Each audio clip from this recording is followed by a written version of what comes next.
Hi, my name's Sherry Darrow-Hunnian. I'm a parent of middle schoolers here at PRCS. I do remember the terrible, terrible 3-hour ordeal at Castle Bay to get the kids out of the school when there were fires 3 to 5 years ago. My concern is with 1,100 students at Porter Ranch Community School here and 830 students at Castle Bay, which are both in close proximity to Cessnon. Why is it that the school wasn't notified? I want to know, your kids be at school, playing out in the playground, running miles. My kids run a mile a day. Why? I don't care if it's not 40 per thousand, 60 per thousand, whatever the measurement is. I don't care. I do not care. When you smell gas, you shouldn't let the kids out in the yard. Yeah. What is this about? What is the air quality management going to do to first responder? Are you going to call the school? Are you going to do a text message to residents? Do something. We didn't like this.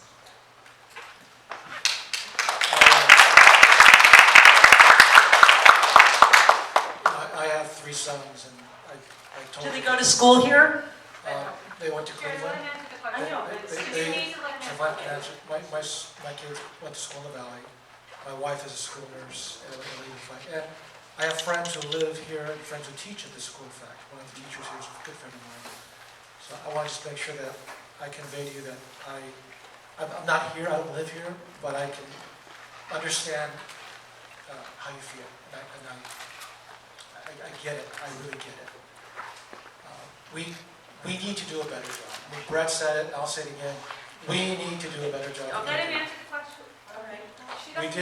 We did notify the schools, and the community. We did not do it in a timely fashion. When did you notify the school? Just really quickly, do you know? Let me check with my Okay, that's public okay. affairs person. Can I ask another question? Because I only have a limited You guys time. got it, you follow the protocol. Say Porter Ranch notified the school. Okay, that's fine. The next question I had is, have these pipes ever been replaced since 1950? And what is the schedule of checking them? Because did they sustain any damage from the '94 earthquake? I have like 50,000 questions, but I can only do 2 minutes worth. So how about that one about the maintenance, and did the earthquake impact these wells and pipes, whatever they are? So again, we have frequencies of surveys where we go in to inspect the wells. And we drilled, when we bought the property, we moved in '71, we have a number of new wells since that time. So we do those inspections we have certain inspections that we do annually. We have other inspections that we do quarterly during the year. After the earthquake, we went in and did a complete assessment of the field and the wells to see what condition they were in. Were there any damages from the '94 earthquake? Because it was quite substantial. We had a lot of damage on the surface. Were there any leaks? No, not that I recall. Okay, have you ever had a leak of this magnitude since 1950? We did have the one surface one that some remember from the '70s. Okay, so this is it. You've never had this before? Of this type of leak that we have, and be able to address it, at least from what my memory is up here, no. Okay, Okay, so... Jared, we need to move on, so everyone can get a chance. But can you answer the question, did you notify the school? If your office has notified the school, I understand that Safe Porter Ranch did, but did... My understanding is the schools and the neighbors, within a certain radius, we're all notified. Now, the question is, whether they notify in a timely manner. I think that's what we can do better. Pat? Golly? I really appreciate, and I'm sure others do too, Here's as close as you can, Mike. that USC COO are here to help us understand this, so thank you very much. I want to know, my other questions have been answered already, other than, can we remove the mercaptan, since it is seemingly the big health risk, since everyone's aware of this, for the duration. And I really appreciate this handout from Safe Porter Ranch telling us about the dangers of not the mercaptan, but pages 3 and 4 are missing. So is there something that can be given out to the neighbors if this is going to be still used? And also, is there a way to divert the gas if this doesn't work? You know, what you're trying to do now? So on the mercaptan's side, again, we use some form of odorant since the methane is odorless, especially for around the homes. You know, again, this is one that we're going to take a step back and look, is there something different? As far as the leak itself goes, you know, where it's coming out and how it's seeping through the ground, we're trying to do our determination of a good close approximation of where it's coming out, at least right now, of how it comes out of the ground. Unfortunately, it's not like we could put fans or something there, you know, to try to keep it out of here, especially with the winds, the way they come down that Well, valley. especially with the winds, though, the mercaptan is really spreading. We're 3 blocks away from the facility there, and it's really bad. And it just changes. I mean, within an hour, it can be 3 different times, you know, so we're just trying to find out something so that my husband doesn't have headaches and whatever, so. And again, it's just, I just say that we're working tirelessly to try to bring this thing under a resolution as fast as we can. And the health department, what about this? I mean, is there anything available for us to at least look online to find the rest of this? I'm the mercaptan. Yeah, we can definitely provide you, if there's missing pages to this, it's available online.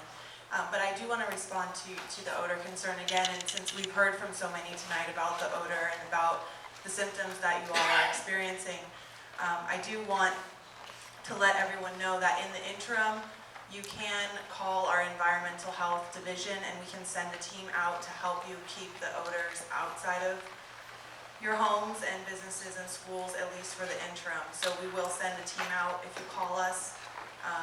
And I have that number here. It's our environmental health call center. If you want to write it down, it's 888-700-9995. And I do encourage you to call us, and we can send a team out to do what we can in the interim. And thank you again for sharing. What's the number again? So it's 888-700-9995. That's our environmental health call center. Thank you. All right. And then Kelly Hill.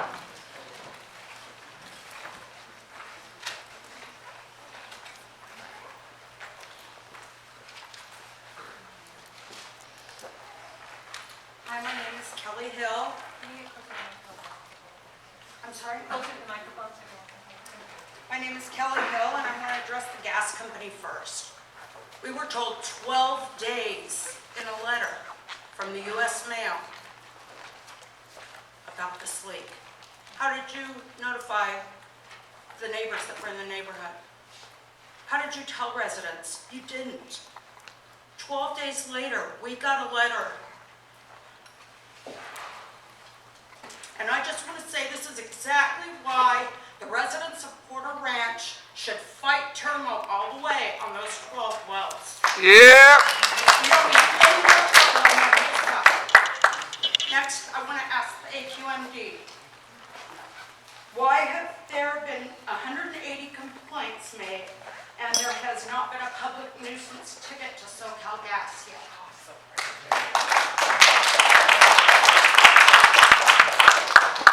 So we are still in the midst of the investigation as a part of, I'm sorry. Thank you.